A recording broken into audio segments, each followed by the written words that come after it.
เอาน้องพี่น้องเปิดภาพมากาบพรกับมาอยู่ที่บ้านบ่อนน้องลินดากัญญาอยู่เนาะก็คือสิพามาเบิ่งไม้ก่อนน้องพี่น้องอันดับแรกเพราะว่าเพิ่นมาส่งเมื่อคืนนี่ไม้ก็ได้น้องพี่น้องซึ่งบพรก็รอเพิ่นรายชั่วโมงสมควรอยู่เมื่อคืนนี่เนาะซึ่งเมื่อคืนนี่เพิ่นมาส่งไม้ก็คือไม้48นะพี่น้องและก็แป้นปูเนาะและก็ยังข้างอยู่แป้นแอม130แผ่นนะพี่น้องซึ่งเมื่อคืนนี่กระจายเพิ่น9,800,000เนาะพี่น้องเมื่อวันก่อนกระจายเพิ่น16,100,000เนาะเพิ่นบอกว่า30กว่าล้านนะพี่น้องราคาใหม่ยังเป็นแอมอันนี้นะรายชื่อผู้ที่สมทบการสร้างบ้านก็เดี๋ยวบ่พรจะรายชื่อนะพี่น้องตอนนี้บ่พรจดมาอยู่เนาะก็คือมีรายฐานพอสมควรเนาะก็คือมีทั้งพี่เปิ้ลกับแฟนเพิ่นชื่อดาเนียนี่สมทบเข้ามาเป็นคนแรกเนาะ 40,000 บาทนะพี่น้องและก็มีแม่ซุกแม่พิษแม่ทองตู้หลังนี่รวมกันเนาะก็คือ200เหรียญเนาะพี่น้องแล้วก็อ้ายแจ็ค60เหรียญแล้วก็พระอาจารย์ทางไทย 2,500 บาทเนาะแล้วก็ลุงจอยเนาะอยู่อุบลก็ 2,500 บาทเนาะพี่น้องและก็พี่บำรุง 4,000 บาทเนาะทีแรกนะเงินพี่บำรุงนะเพิ่นบอกให้ซื้อสุนงสนอนอะไรพี่น้องพวกมอนมุ้งนะแต่ว่ามีครบไปแล้วบ่พอก็เลยเอาเงินเพิ่นมาสมทบนะพี่น้องสมทบในการซื้อไม้ซื้อหยังนั่นแหละเนาะแล้วที่นี่แหละราคาไม้ทั้งเบิดนะพี่น้องราคาไม้ทั้งเบิดนะ35ล้านเนาะเมื่อคืนนี่บ่พรก็ให้ทั้งสร้างไม้เพิ่นไล่หมายถึงว่าถ้าเอาไม้แป้นมานี่คือทั้งเบิดนี่35ล้านเต็มๆนะพี่น้อง35ล้านเพราะว่าเงินทั้งเบิดและรายฐานสมทบเข้ามาน่ะบ่พรได้แลกเป็นเงินกีบก็ได้อยู่ที่36,673,000 กีบนะพี่น้องก็เท่ากับว่าจ่ายค่าไม้ไปทั้งเบิด35ล้านเนาะสมมุติเอาไม้มาส่งเบิดนะพี่น้องก็เหลือเงินอยู่1,673,000 กีบนะพี่น้อง1,673,000 กีบส่วนที่เหลือนี่บ่พรจะซื้อเป็นตีนเสามานะพี่น้องซื้อเป็นตีนเสามาตีนเสาก็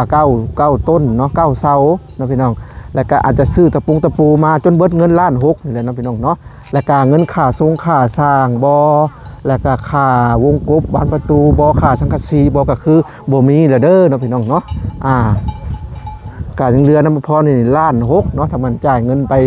นค่าไม้มานะพี่น้องเนาะก็สิไว้ซื้อตะปูถ้าว่า FC ท่านใดหรือว่าผู้ใหญ่ใจดีท่านใดอยากสมทบเข้ามาก็ยินดีหลายๆนะพี่น้องยังขาดหลายๆอย่างอยู่เนาะพอแต่ค่าไม้กับตีนเสากับตะปูเล็กบ่ลงอะไรเนาะมาบัดนี้ก็โอ้ทางป้าเพิ่นก็มาแต่ห้องหมอแหละเนาะแต่มาก็ถือว่าเห็นแขกคนหลายแล้วล่ะจักเพิ่นไปทางใดเนาะ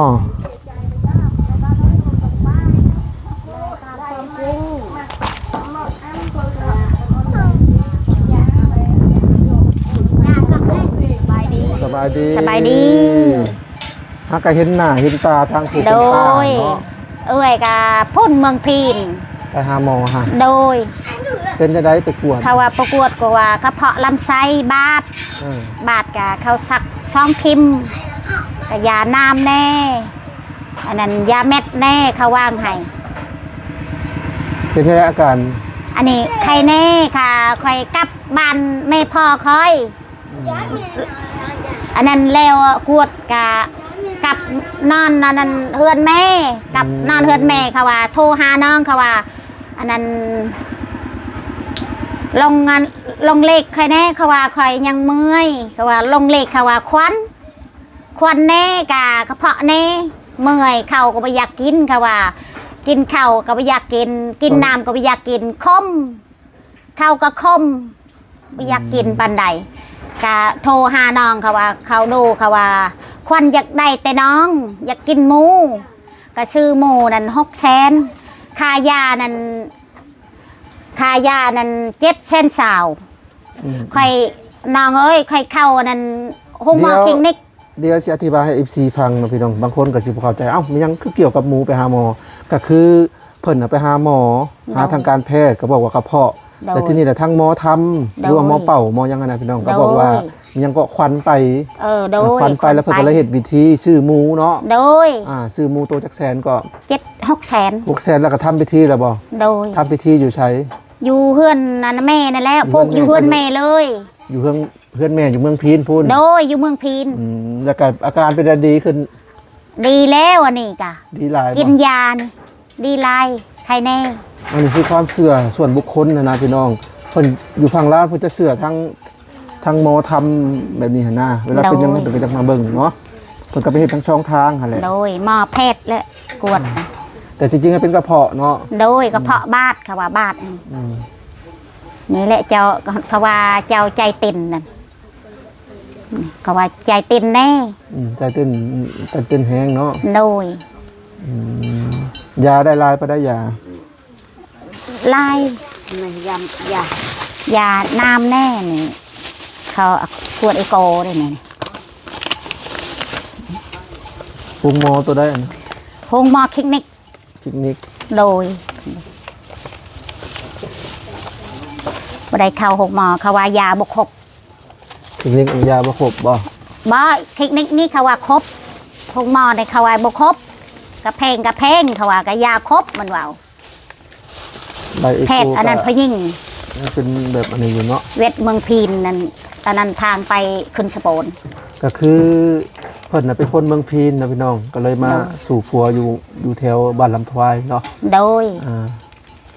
เป็นได้กินข้าวกินน้ำได้น้องดินดา โดยกินแล้ว ได้เมนูยังกิน กินไข่ไก่ ทอดไข่ โดย จะมาฮอดเมื่อวานหรือเปล่า ฮอดเมื่อวานนี่กะเอื่อยมาเช้านี่ มาฮอดก็ออกไปหน้าก่อน โดย ไกลบ่ขี่ไปเมืองพีนนะจากนี้ ไกลไปอันนั้นขอนแก่นนะรวยลัดทางนี้กะเข้าชิตะมวกพุ่นเลย ก็ประมาณบ่ฮอด100หรอกเนาะ มาฮอด 60 70นี่บ่จ๊ะ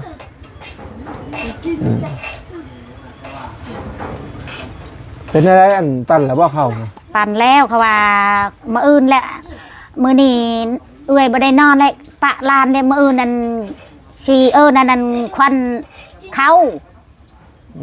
ควันเข้าสิคานั่นนี่เป็ดไก่เด้เฮ็ดข้าวต้มข้าวตึกนะมื้ออื่นก็มาวันเสาร์วันศุกร์เด้ ควันเข้า เมื่อเลยวันศุกร์มื้ออื่น ก็คือเข้าคือเหล้าเนาะ โดยขึ้นเราขึ้น ได้จะชอบได้ชอบ เช้า ก็ถือว่า บ่ได้ ได้ ลาย เนาะ บ่ได้ลายได้อันนั้นหน้ากะ15ให้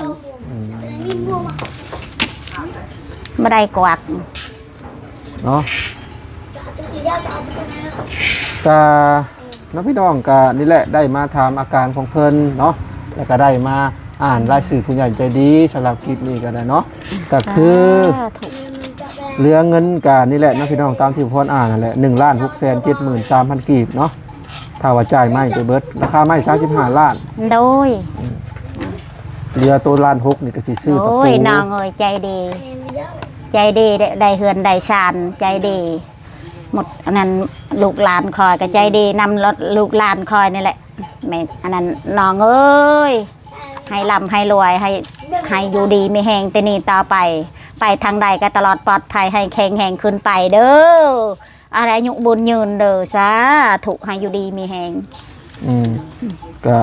ถือว่าไม่ก็ถือว่า หอ คร ด บ เพื่อนหอดศาสตร์ ไม่ โดย ถือว่าขอบคุณเบิดทุกคนที่ซอย ขอบ มา คุณหมดทุก แต่ ค ว่าน ตอนนี้ก็ยัง หมดโมหม ยั ด งขาด เขา ขาสร้างขาอะลูซิงหรือว่าสังกะสี โดย แล้วก็ขาพวกวงปุ๊บบานประตู โดยสุดน้องนั่นแล้ว ตอน เอ้ย นี้ ก็ดีใจ ขาอยู่ นำลานแหละ ลาย ได้ดีใจหลายๆแหละนำลายแหละ ใจ ถ้าว่ามีค่าช่างนี่ก็ทางเฮานี่ก็สิได้ดำเนินการเฮ็ดเลยนะพี่น้อง นางเอ้ยเมื่อละ เนาะพี่น้องถ้าว่ามีเงินค่าสร้างเนาะค่าสร้างนี่ตีไปโลดเนาะพี่น้องประมาณ20ล้านเนาะเพราะว่าเพื่อนน้องเน้นนานะ18เนาะแต่อันนี้ก็ประมาณ19 50นี่แหละเพราะว่าตัวนี้สิใหญ่ลื่นขึ้นมา1เมตรเนาะ เรา ถ้าว่ามีค่าสร้างนี่ก็ทั้งซุมเฮาก็สิดำเนินการเลยได้พี่น้องเลยสิให้ช่างมาเฮ็ดเลยเนาะเพราะว่าตอนนี้หายังตลอดเดียวไหมยังแต่แป้นแอม โดย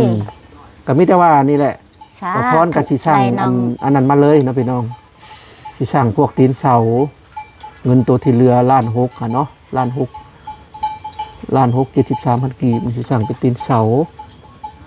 ตีนเสาก็แล้วก็อีกอย่างอีกตะปูเดี๋ยวสิถามสร้างก็ใช้ตะปูจังสิซื้อมาจนเบิดเงินตัวนี้แหละนะพี่น้องก็ถือว่ายังขาดหลายอย่างอยู่เนาะหลักๆก็คือขาดสร้างอะไรพี่น้องขาดสร้างขาดสังกะสีวงกบ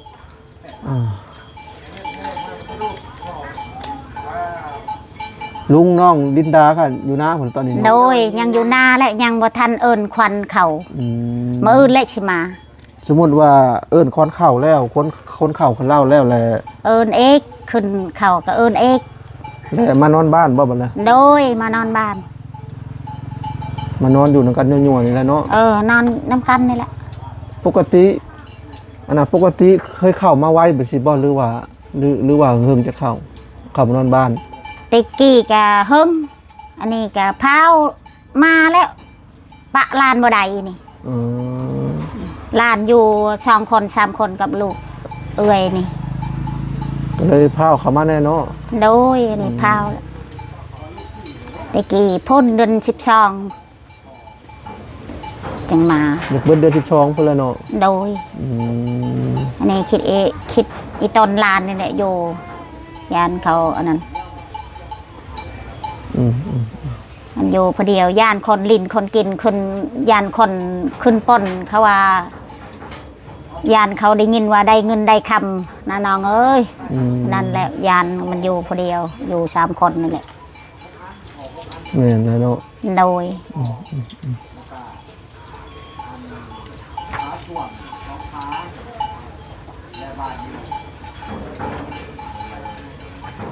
กะเนาะกับประมาณนี่แหละเนาะพี่น้องเอาพื้นเครื่องของทางน้องก็เดี๋ยวชีพอให้ฟังเนาะก็คือว่ามีครบหมดแล้วเนาะเสื้อนอนมุ้งผ้าห่มพวกเครื่องใช้เครื่องซอยคือว่าครบหมดนะพี่น้องแล้วมื้อวันเสาร์นะพี่น้องวันเสาร์นี่บ่พรน่ะสิซื้อเนื้อมาให้เนาะซื้อแต่เช้าๆมื้อนั้นว่าสิซื้อแล้วแต่ที่นี่แหละมันเบิดก่อนโดยแต่คือเงินซื้อเนื้อนี่บ่พรจะเอาเงินทางสาธุแหละสิเอาเงินทางอ้ายโชคชัยเนาะ500 บาทสิซื้อเนื้อแล้วก็มื้อต่อมาก็สิเอาเงินทางลุงบุญเลิศทองซื่น500 บาทเนาะก็ยังค้างคาอยู่นะพี่น้องเพราะว่าเมื่อวานนี่ว่าสิซื้อมาแบบพอดีทั้งเบายังซื้อใหม่บ่น้อยกับบ่ลาก็ซื้อมาอีกนะพี่น้องก็เลยว่าสิเอาเป็นเนื้อเอาเนื้อจาก500นี่ทำเมื่อวันเสาร์เนาะสาธุน้องช่วยหัวเงินซื้อกินยังเหลือยังอยู่1,000เลยพี่น้องก็ดีใจแล้วสาธุมีไฟเรียกมีไฟบึกน้องช่วยกินเป็นยังไงบ่ได้ไปหาเฮ็ดหาหอนบ่สมไปหาเฮ็ดก็อยากไปหาเฮ็ดอยู่เสานี่เฮ็ดอันนั้นไข่ซ้ำนี่เฮ็ดละงกก็เขาว่าออกเฮ็ดดินนี่อันนั้นคนอยู่บ้านนาชัยไปขาย10อันนั้น12 โลได้200,000โล10ขอยากอยู่เฮ็ดไข่นะอยากมาแจ่วกินมื้ออื่นเอื้อยเสียมาให้มื้อนี้ก็วันยังพฤหัสเนาะอันนั้นจีกินแซ่บเฮ็ดไข่นะวันพฤหัสนี่มื้ออื่นวันศุกร์สิมาให้ลูกค่อยหาแจ่วกินแซ่บตอนนั้นตอนเอื้อยยังบ่ได้ไปอันนั้นเมืองพินนั่นน้องอันนี้แหละกินจีน้องอันนั้นน้องพวกเมื่อนี่ได้ชื่อไอ้น้องน้อยนั่นจีกินอยู่เฮือนนี่มันกินแล้วก็เมื่อจีพาวอันนั้นเบิ่งลานอยู่เฮือนนี่เศร้านี่นั่นแหละเอื้อยไม่ได้ไปหาเราไม่ได้อึดนะอยู่นาข่อยยังกำลังสิออกเห็ดอันนั้นเห็ดดินเนี่ยเขามาขายในขายให้แม่มังในสื่อโล10มีไปจุ่มมาได้บ้างแม่นแหละขอเห็นอยู่แม่คนซื้อนิกบ่โดยเพิ่นหับซื้อเห็ดอยู่เมื่อวานนี่เลยไปหาเฮือนเพิ่นเห็ดดินเห็ดหญ้าเพิ่นหับซื้อโลเท่าใดโล10,000บ่โดยโล10คือว่าถูกอยู่เนาะเห็ดไข่นี่แพงโล50 เป็นได้น้องลินดาไปเบิ่งคอนเสิร์ตคืนนี่ โดยกระมอน ม่วนอยู่บ่ มีนั่นผู้ละ3 คนนี่ ได้สร้อยทอง ได้ชอยให้ผู้ชอยเพราะว่าอายน้อยให้50อันนี้น่ะ โดย โอ้แพงโพด อายน้อยให้3 คนนั้น1,500ก็ซื้อหมดอันนี้ ลูก กูละเส้นเล ลู ย กเอ้ยก็ซื้อคือกัน งานเนาะ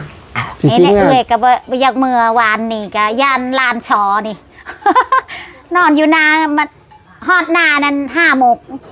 แต่พุ่นแต่เมืองพีนพุ่น จริงๆนั่นถ้าว่าบ่อนแหล่งผลิตแท้ๆน่ะถึกๆเลยพี่น้องเอ้ยอันนี้ 50,000พู โดย 50,000กีบเกือบ100 บาทพี่น้องเอ้ยประมาณ7-80 90 บาททุกที่จริงแล้วถ้าอยู่ในบ่อนซ้ำตลาดซ้ำเพ็งเยาวราชนะแถวเขตเยาวราชนะอยู่อันละบาท2 บาท3 บาท4 บาทได้นี่ โดย ขายแพงโพดเวลาก็จักห้าเนาะ แม่น 10 กว่าพัน20 กว่าพันพอๆอะไรได้ซอยพูละเส้นนี่ไป โดย อืม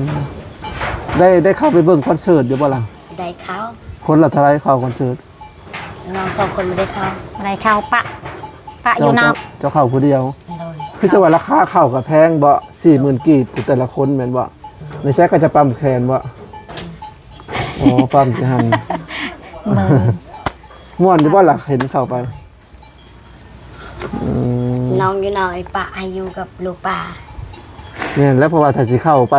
3 บิด คน กระลอก ก็ จุอันนี้กะเขาว่า ก็บ่ ถื ได้ อ แพงดอกคันสำเด็กนิดสำนี ผู้ใหญ่ละแพงบ่ โดย คิดว่าคนละ40 คัน 40 ผู้เฒ่าให้50 เอาเลย ผู้เฒ่าสิหาเงินอยู่ใช่เอาก็50หมด 50 ก็เรียกว่าราคาเดียวกันบ่แม่นบ่โอ้ เด็กน้อยสนิทประมาณ20-30ประมาณนี้แหละ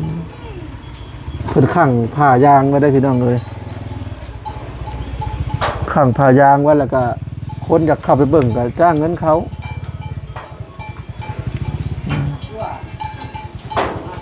ยังบ่ทันหิวข้าวบ่ป้าหรือว่ากิน โดยกินแหละ กินแล้ว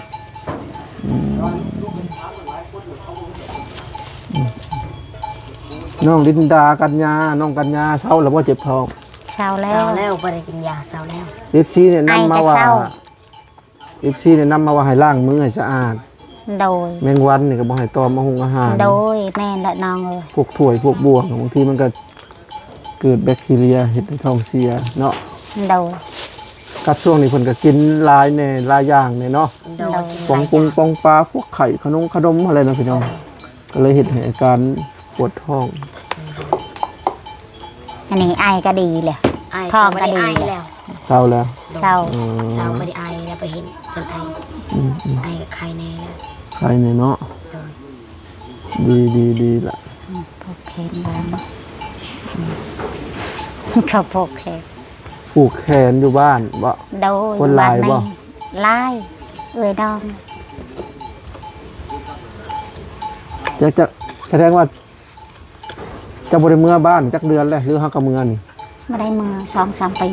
เฮาก็เมื่อวังไปหาหมอนี่ โดยละนอนคืนหนึ่ง อ๋อ เขาว่านอนเขาว่าพาวเขาว่าอยู่เลยเขาว่าลานปะลานอยู่บานลานช่องค พ่อน แม่สิบ่แปลกบ่ไปเท่าใดปีแล้วก็เฮาก็มา เป๊กแล้วเขาคิดฮอดแล้ว เออ ความสีพนสีใหญ่ บ้านยังบ้านเจ้าเนาะ บ้านประเสียจุดชุมทุนคาม เมืองเด้ เมืองพีน แขวง แข่งชวันนี่แหละ ชวันนาเขตเอ้ยกระโบโฮคือกัน ไกลจากทางดำเข้าไปบ่ บ่ทางอยู่บ้านข่อยแล้วไม่ได้ทางดำทางอันนั้นทางแดง เข้าไปไกลบ่จากทางดำ ไม่ได้ไกลปานใดเขาไปเขา บ่ไกลปานใดบ่ บ่ไปได้ไกลปานใด อืม ไปทางบ้านอันนี้เด้อรวยคอนแก่นนี่ลัดเอา เข้าอันนั้นชิตะมวกเลย อืมก็เท่าใดปีเนาะบ่ได้เมือเนาะ โดย อื หลายปี ม อันนั้นแม่ก็ยังบ่แล้วเกี่ยวข้าวยังนี่สิเขาว่าคอยเมื่อแหละเจ้ายังบ่แล้วแม่ก็เฒ่าแล้ว อายุอันนั้น80 พ่อได้จ้ะ พ่อตายแล้ว โอ้เราอยู่กับไผแม่เจ้า อยู่กับน้องผู้ชาย เอาเมียแล้วลูกผู้นึง ก็อยู่น้ำแม่เนาะ โดย พ่อน่ะ ได้ เสียแต่เฮิง ไม่ เล ได้ ย ไป เนาะ ชูเมียน้องปลานี่ไม่ได้ไปชูเมียเอาเมื่ออยู่เพื่อน โทรศัพท์นี่ค่ะโดนใจหมอ เพื่อนอ่อน เอาเนาะสำหรับคลิปนี้ก็บ่มีหยังหลายนะพี่น้องก็คือได้มาอัปเดตเรื่องไม้แล้วก็เรื่องจำนวนเงินนี่แหละเนาะแล้วก็ได้มาถามไถ่ทางป้าเพิ่นมาแต่โรงหมอนะพี่น้องแล้วก็ได้ถามไถ่ทางน้องลินดาเนาะเอาสำหรับคลิปนี้ทางข่อยสิขอตัวจบคลิปก่อนเด้อ โดย เดี๋ยวอีพีหน้าอีพีในจังมาพอกันใหม่เนาะ โดย เอาพี่น้องบ่พรขอตัวไปก่อนบัดนี้ไปก่อนเด้อ โดย สบายดี สบายดี